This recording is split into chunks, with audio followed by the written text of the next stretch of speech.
आपको अभी भी यही लगता है कि सिर्फ HTML सीखने से आपकी कंप्लीट वेबसाइट बन जाएगी, लेकिन ऐसा बिल्कुल भी नहीं है। HTML सीखने से सिर्फ आपकी वेबसाइट का स्ट्रक्चर बनेगा।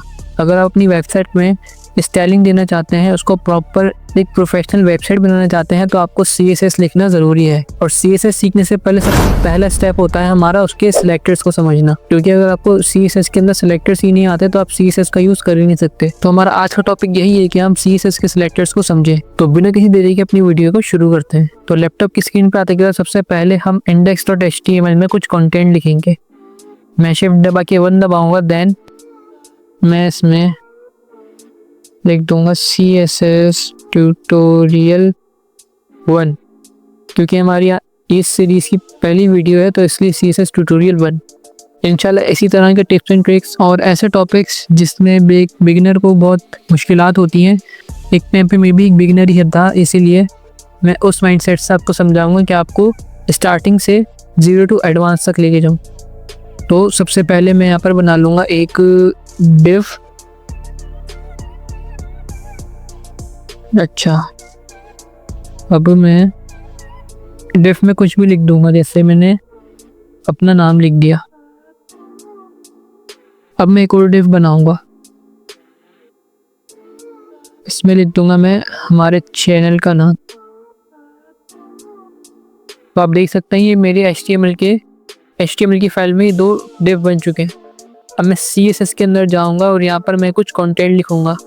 जैसे अगर मैं अपने इस डिव को स्टाइलिंग देना चाहता हूँ, मैं इसको रन करके आपको दिखाता हूँ, 1 मिनट।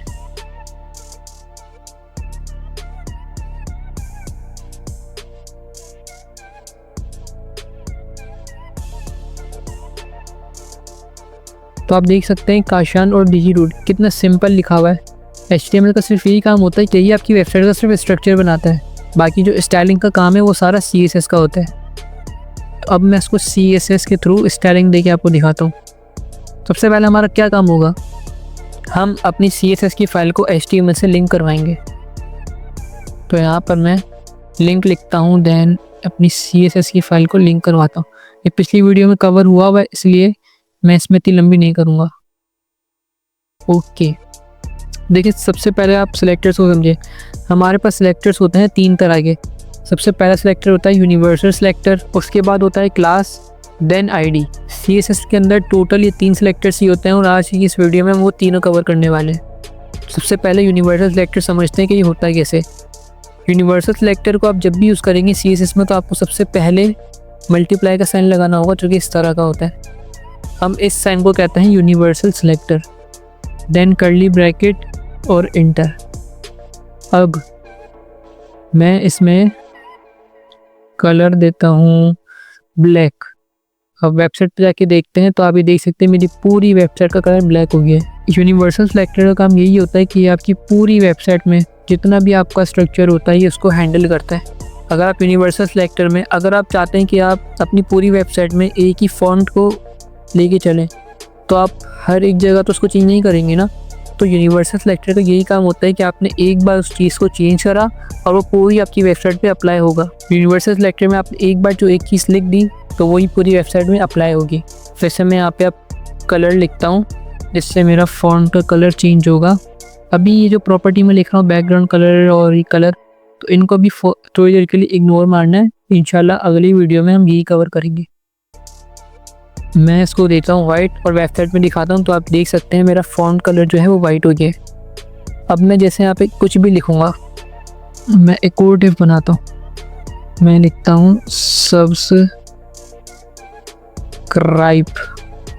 आप देख सकते हैं इसका कलर भी जो है वो वाइट हो जाएगा, क्योंकि मैंने तो इसमें अब सब्सक्राइब को कोई कलर नहीं दिया ना।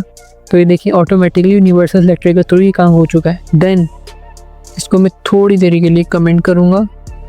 आप देख सकते हैं ये पूरा जैसे पहले था उसी स्टेट में आ गया। हमारा दूसरा सिलेक्टर होता है क्लास सिलेक्टर, जो कि one of the popular selector है, जो कि काफ़ी लोग यूज़ करते हैं। क्लास सिलेक्टर का यूज़ इस तरह होता है जैसे ही मेरा डिव है, अब मैं इसको दूंगा क्लास। ठीक है, अगर आप किसी पर्टिकुलर चीज़ को चेंज करना चाहते हैं अपनी वेबसाइट में, तो आप उसको क्लास देंगे। ठीक है, जिस तरह हम पूरी वेबसाइट का स्ट्रक्चर चेंज करते हैं तो हम उसको यूनिवर्सल सिलेक्टर में देते हैं। इसी तरह मैं चाहता हूं कि मेरा सिर्फ ये जो काशान नाम लिखा हुआ है इसको मैं चेंज करूं, कुछ स्टाइलिंग दूं सिर्फ इसको, तो मैं इसको एक पर्टिकुलर क्लास दूंगा। जैसे मैंने इसको क्लास दी नेम, ठीक है। क्लास हम इसी तरह देते हैं, हम किसी भी एक टैग में जाएंगे जिसे हमें चेंज करना है, देन हम उसमें क्लास लिखेंगे और इंटर दबा के ब्रैकेट के अंदर उसी क्लास लिख देंगे। फिर आप style.css में आएंगे और डॉट लिख के, ये बात हमेशा याद रखिएगा, जब भी आप क्लास को कॉल कराएंगे तो आप डॉट लाजमी लिखेंगे। इस तरह यूनिवर्सल सिलेक्टर का साइन होता है मल्टीप्लाई, उसी तरह क्लास का साइन होता है डॉट। तो मैंने क्लास इसको दी थी नेम, ठीक है। मैंने इसके बाद ब्रैकेट लगाया, देन इसका मैं कलर कर दूँ, अगर colour let's say blue, background colour red. तो आप देख सकते हैं सिर्फ काशान जो मैंने इसको पर्टिकुलरली कॉल करवाया था, सिर्फ उसी का जो है इसने स्टाइलिंग चेंज करी है, ठीक है। क्लास सेलेक्टर का ये काम होता है। अब मैं चाहता हूँ कि मैं इस डिजी रूट को भी चेंज कर दूँ। मैं इसको भी क्लास दे सकता हूँ, मैं हर एक चीज़ को अलग अलग क्लास दे सकता हूँ।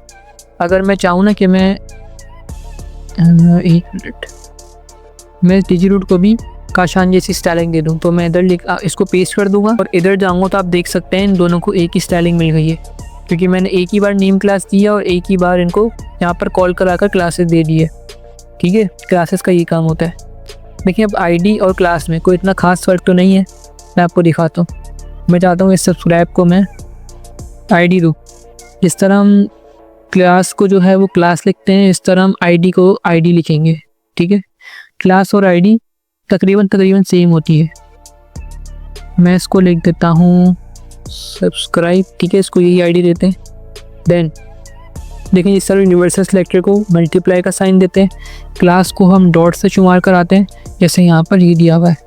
और हम आईडी को देते हैं हैश टैग से शुमार, मतलब हम हैश टैग लिखते हैं, उसके बाद जो अपनी आईडी का नाम लिखते हैं तो वो जब भी कॉल होता है, ठीक है। मैंने ये आईडी दी थी। अब मैं इसका कलर देता हूँ लेट्स से स्काई ब्लू, ठीक है। आप देख सकते हैं यहाँ पे इसका कलर स्काई ब्लू हो गया। अब आप बोलेंगे कि क्लास और आईडी में क्या फ़र्क है।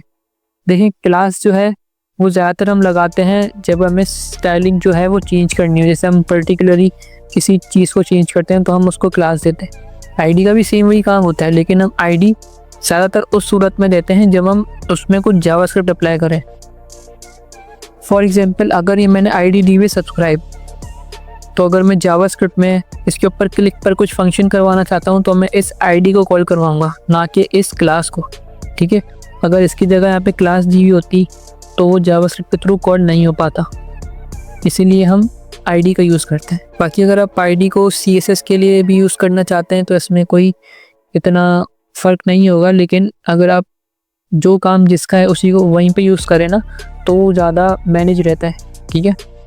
तो बस यही 3 तरह के सिलेक्टेड होते हैं। आज की इस वीडियो में इतना ही। उम्मीद करता हूँ आपको समझ आ गया होगा। ये बहुत शॉर्ट सी वीडियो मैंने कोशिश करी कि मैं रखूँ, ताकि आगे चल के जो सीरीज़ होंगी वो इंशाल्लाह आपको समझ आए। मिलते हैं नेक्स्ट वीडियो में। इस चैनल को सब्सक्राइब करके लाइक ज़रूर कर देना। तब तक के लिए अल्लाह हाफ़िज़।